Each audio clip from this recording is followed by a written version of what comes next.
What's up guys, Vibin' Jivin' back with another video. Today's video is gonna be a story that I never really thought I would tell people, but I've had multiple people come to me and ask if I have any advice on how to get out of depression or anxiety and just how to work through it. And so in today's video, I'm gonna be telling you an incident that I had with a police officer that triggered a 2-year period of time where I was in a slump of anxiety and depression. And then I'll get into how I kind of worked through that. So it started out when I was driving home from school. I went to school all the way at Butler University while I lived on the East Coast. So I would be driving a 12-hour drive, maybe 8 times a year, which, dude, it sucked. I hate long drives, and I drove a stick shift that did not have cruise control. So it was extra bad because my foot was always on the pedal and dude, I'd be cramping up. It was bad. Anyways, I was about halfway through my drive in the middle of nowhere in Ohio. So I hit a rest stop and I was just eating food. And then when I left that rest stop, as soon as I pulled out, this cop literally zoomed on my butt, bro. He was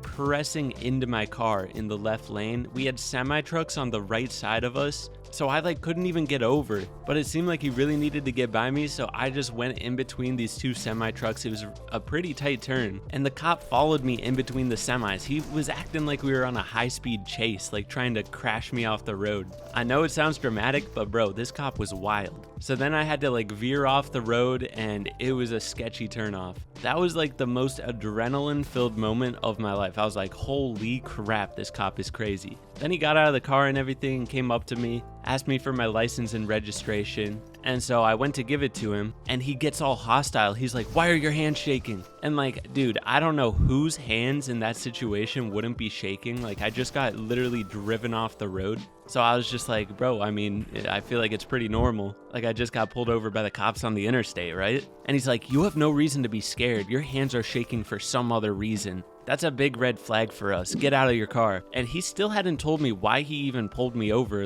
I was following all the driving regulations. I was just driving home from school. But I got out of the car like he asked, and they started patting me up and down, told me to come over to his cop car, still not even telling me why he pulled me over. But I didn't know what I was supposed to do in this situation, so I just followed his orders. And then he started asking me basically every single drug. I didn't even know some of these drugs' names. He's like, do you have this in your car, this in your car? Do you have guns in your car? Do you have any hostages? And I was like, bro, what the heck is going on? Why does this guy think I have a hostage in my car? But I was like, no, bro, I don't have any of this stuff. But he was asking really fast paced. He's like, do you have this? I was like, no. Do you have this? No. Do you have this? No. And he's like, can we search your car? And I was like, yeah, I guess. He was playing a mind game so that he could search my car, I feel like. It was pretty tactical, bro. I'm not gonna lie. I gotta hand it to him. But I didn't care if he searched my car. The thing is, I was on a 12-hour drive. I just got yeeted off the road and now he wanted to search my car. And so I ended up being there for an hour while they're searching through every single belonging I have because I was bringing all my stuff home from school. And he even called backup, bro. He called backup on me. And at this point, he still had not told me why he pulled me over, which has got to be against the law. I don't really know, but it has to be. And so while one of them searching my car, the other one's standing and just talking to me. The other one was pretty cool. He was asking me about school and all that. And then I asked him, I was like, bro, why did I get pulled over? He still hasn't told me. And then the other officer was like, oh, he probably should have told you that. Yeah, we got a call that you were swerving through lanes and doing this and that, which I was not doing. So it had to have been BS or just some angry driver, which I have my suspicions, by the way. 30 minutes or an hour earlier, there was some guy next to me and he was giving me the dirtiest look. We were stuck in traffic, right? And he was just staring me down, and then he started tailing me for a really long time when he could have easily gone around me. We'd be in the left lane, he'd be tailing me, so I'd get into the right lane and he'd pull over to the right lane with me and keep following me. So I think it was that loser that ruined my day. But anyways, so they finished searching my car. They're like, yeah, we didn't find anything. And I'm like, yeah, I know. And then they were like, let me see your hands now. And they're like, oh, what a coincidence. Now that we searched your car, you're not shaking anymore. Maybe we missed something. Should we search again? And I'm like, bro. Anyways, they let me go. And after that, I just had to take a 30-minute break and just breathe for a minute.